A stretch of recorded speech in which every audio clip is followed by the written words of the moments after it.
Assalamualaikum. Good morning. Ninth class. Today in chemistry, we will study chapter number 5, Physical States of Matter. Our today's topic is Types of Solid. It is present page number 97, and we also complete self-assessment exercise 5.7 that is present on page number 98.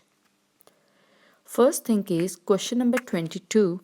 What are solid and explain its type. हमने solid के लिहाज से कुछ उसकी typical properties को study किया था, लेकिन अभी हम स्टडी करेंगे कि सॉलिड्स होते क्या हैं और उनकी क्या टाइप्स हैं.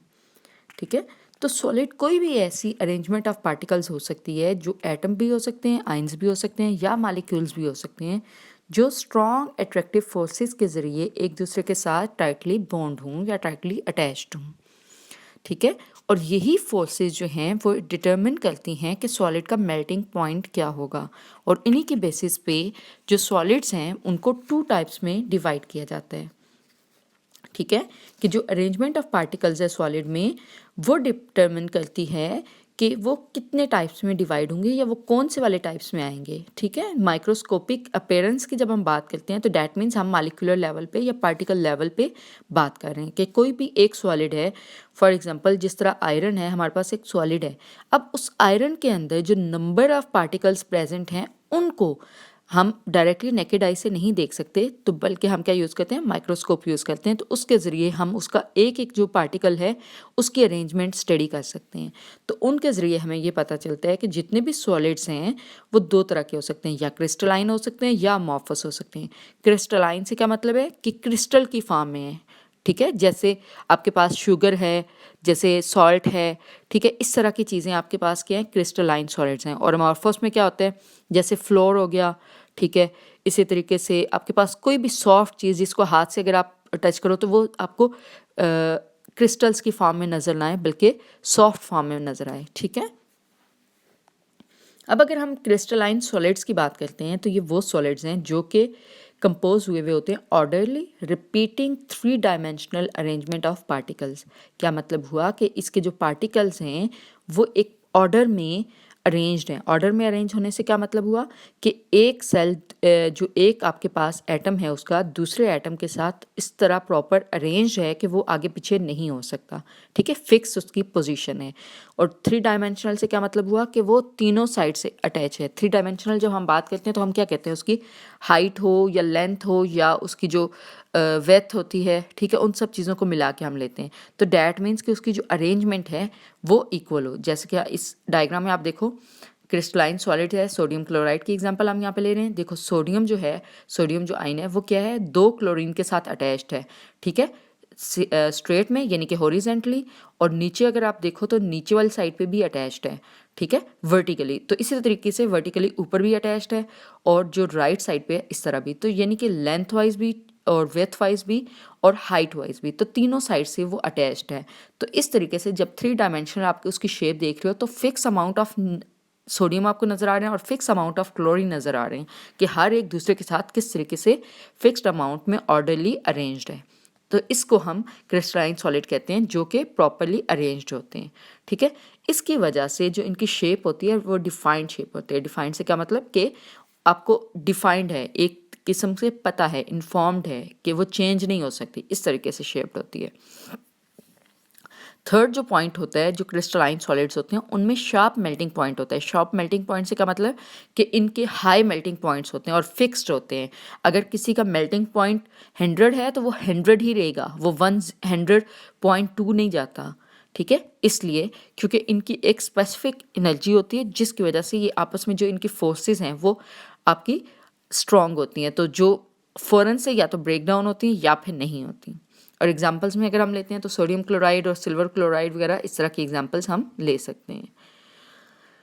सेकेंड है अमॉर्फस सॉलिड. अमॉर्फस सॉलिड की जब बात करते हैं तो इनमें ऑर्डरली अरेंजमेंट नहीं है पार्टिकल्स की. ठीक है, वो थोड़े बहुत आगे पीछे मिस बैलेंस्ड हैं, बैलेंस्ड नहीं है, और इनकी शार्प डिफाइंड शेप नहीं होती और ना ही इनका शार्प मेल्टिंग पॉइंट होता है, बल्कि क्या होता है आप हीट करना शुरू करते हो, आहिस्ता आहिस्ता ये सॉफ्ट होना शुरू हो जाते हैं। जैसे कि एग्जांपल आप ग्लास की और प्लास्टिक की ले सकते हैं। प्लास्टिक आपको पता है जिस तरफ आप मोड़ना चाहें मोड़ सकते हैं, ठीक है। इसी तरीके से ग्लास जो है वो क्या है, वो सैंड से बना हुआ है। जितना हीट करते जाते हैं उतना ही आपकी ग्लास की क्वांटिटी अच्छी बनना शुरू हो जाती है। तो इट्स डिपेंड्स कि आपने किस टाइप का ग्लास बनाया है। तो उसको भी, ग्लास को भी अगर आप हीट करते हो तो वो आहिस्ता आहिस्ता मेल्ट होता है। उसका ये नहीं है कि एक ही टेम्परेचर पे उसने फ़ौरन से मेल्ट होके किसी और शेप में हो जाना, ये चीज़ नहीं होगी, ठीक है। अब नेक्स्ट जो आपने करना है वो है सेल्फ असेसमेंट एक्सरसाइज 5.7। इसमें अगर आप बात करो तो यहाँ पे एक आपके पास क्वार्ट्ज की एग्जांपल ली गई है, यानी कि सिलिकॉन डाइऑक्साइड की ली गई है, ठीक है। It is a hard, brittle and colourless solid. Quartz की अगर बात करें तो ये क्या होता है, ग्लास होता है बेसिकली, ठीक है। इसमें अगर देखो इसका मेल्टिंग पॉइंट है 1600 डिग्री सेंटीग्रेड, ठीक है। इसको अगर इससे अबव पे क्या किया जाए, हीट किया जाए और देन उसके बाद फ़ौरन से कूल किया जाए तो एक अमॉर्फस सॉलिड फॉर्म हो जाएगा जो क्वार्ट्ज ग्लास कहलाता है, ठीक है, जो कि आपकी फिगर बी है। तो जो फिगर शो कर रही हैं वो 2 dimensional representation of quartz glass और क्वार्ट्ज क्रिस्टल शो कर रही हैं, और आपने हर एक का बताना है कि कौन सा है और उसकी क्या रीजंस हैं, ठीक है। अब देखो शेप ए और बी। ए में अगर आप देखो तो वो डिफाइंड शेप्ड है। डिफाइंड से क्या मतलब हुआ कि जो एंगल हैं वो सेम हैं हर एक के। मसलन जो एंगल ये ऊपर वाली में है वही नीचे वाली में है और वही उससे नीचे वाली में है, चेंज नहीं है, ठीक है, स्ट्रेट लाइंस हैं।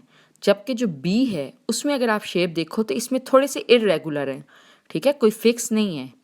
तो इसका क्या मतलब हुआ, जो फिगर ए है वो क्रिस्टलाइन को रिप्रेजेंट कर रही है, क्वार्ट क्रिस्टल को रिप्रेजेंट करेगी, क्योंकि इसमें एटम अरेंज किस फॉर्म में है, regular repeating 3 dimensional well ordered pattern में, जो कि हमने किसकी डिफाइन की हुई है, क्रिस्टलाइन सॉलिड्स की डिफाइन की हुई है। जबकि फिगर 2 देखो, अगर बी देखो तो उसमें क्या है, वो क्वार्ट्ज ग्लास होगा। दोनों सिलिकॉन डाइऑक्साइड हैं, लेकिन क्या है, एक क्रिस्टलाइन फॉर्म में है और एक किस फॉर्म में है, ग्लास की फॉर्म में है, ठीक है। तो जो ग्लास की फॉर्म में है उसमें जो एटम्स हैं वो एक फिक्स अमाउंट में अरेंज नहीं है, डिफाइंड पैटर्न में अरेंज नहीं है, ठीक है। किसी में कम हो रहे हैं, किसी में ज़्यादा हो रहे हैं। अगर फॉर एग्जांपल यहाँ पे देखो कि ये एक छोटे वाला जो बॉक्स बना हुआ है इसमें 5 हैं, जबकि दूसरा जो बड़े वाला है उसमें मोर देन 10 है, अराउंड 10 है, ठीक है, 6 7 8 है, सॉरी, ठीक है। तो इस तरीके से कोई फिक्स अरेंजमेंट नहीं है, अलग-अलग जा रही है। तो इसमें जो रैंडमली अरेंज्ड हैं इस वजह से ये क्या फॉर्म होगी, ये अमॉर्फस फॉर्म होगी या क्वार्ट्ज ग्लास होगी, क्वार्ट्ज क्रिस्टल नहीं होगी, ठीक है। इसके बेसिस पे ये आपका आंसर आएगा। सेकंड जो क्वेश्चन है उसमें आपको ये दिया गया है कि एक बॉक्स आपको दिया गया है पेज नंबर 98 पे।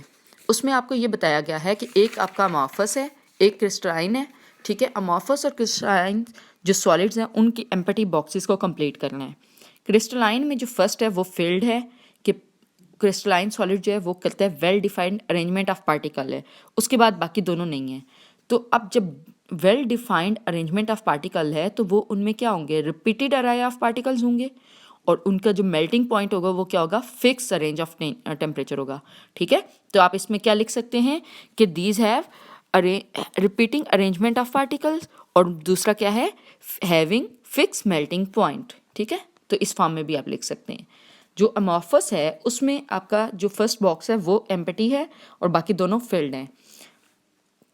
यहाँ पे लिखा हुआ था possess well defined arrangement of particles, तो यहाँ पे क्या करेंगे हम, लेक, अच्छा LACK है, ये स्पेलिंग गलत लिखे हुए, lake well defined arrangement of particles, ठीक है। वो पोजेस कि यानी कि इसका वेल डिफाइंड पार्टिकल्स होते हैं क्रिस्टलाइन के, तो इसमें क्या होगा कि वेल डिफाइंड नहीं होंगे। इसमें जो है अमॉर्फस में दिया हुआ था हैव नॉन रिपीटेटिव अरे ऑफ पार्टिकल्स, तो यहाँ पे क्या होगा, have repetitive Arai of particles. और सेकंड जो लास्ट वाला पॉइंट था उसमें लिखा हुआ था melt over a wide range of temperature, तो आपने क्या लिखना है, melt over a fixed range of temperature. ये क्या मतलब है कि ज़्यादा टेम्परेचर की रेंज जो है ना वो बड़ी है। मसलन अगर आप प्लास्टिक को कर रहे हो तो हो सकता है वो आपकी 100 से लेकर 300 के दरमियान तक मेल्ट होता रहे, जबकि जो क्रिस्टलाइन होता है वो क्या होता है, फिक्स अमाउंट है। अगर 1800 है तो वो 1800 पे ही होगा, ये नहीं हो सकता कि 1700 से लेकर 1900 तक मेल्ट हो रहा है। तो जो अरेंजमेंट है या जो रेंज ऑफ टेम्परेचर है जिस पे ये मेल्ट होता है वो फिक्स्ड होती है।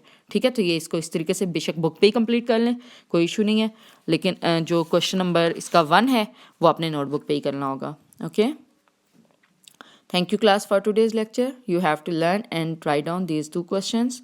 Allah Hafiz.